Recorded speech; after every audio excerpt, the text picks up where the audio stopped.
বন্ধুরা, মশাকে যখন আদালতের কাঠগড়ায় দাঁড় করায়, আদালত থেকে কি রায় দেয় চলুন দেখে আসি। মাননীয় আদালত, কাঠগড়ায় নিষ্পাপের মতো দাঁড়িয়ে আছে, ইনি হলেন মশা।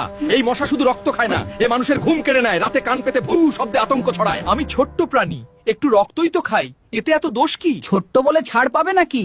এই তো ডেঙ্গুর মূল আসামি। শুধু তাই নয়, সন্ধ্যায় ইফতার করে মানুষ কিছু রক্ত জোগাড় করে, এই হারামজাদা মশা ওই রক্তগুলো তারাবির নামাজে দাঁড়ালে খেয়ে ফেলে। আমি তো শুধু বাঁচার জন্যই করি। অপরাধ প্রমাণিত মনে হচ্ছে, মানুষের শান্তি নষ্টের বিচার হওয়া উচিত। তাই মাননীয় জজ সাহেব, ছোট বলে অপরাধ ছোট হয় না। আজ আদালত ঠিক করবে মানুষের রক্ত চোষার শাস্তি কি হওয়া উচিত। Order, order. আদালত সব শুনেছে। শশা উকিলের যুক্তি, মশার অজুহাত, তাই মশাকে দোষী সাব্যস্ত করে এই আদালতের সামনে উপস্থাপিত তথ্য ও প্রমাণের ভিত্তিতে আমি আমার চূড়ান্ত রায় ঘোষণা করছি।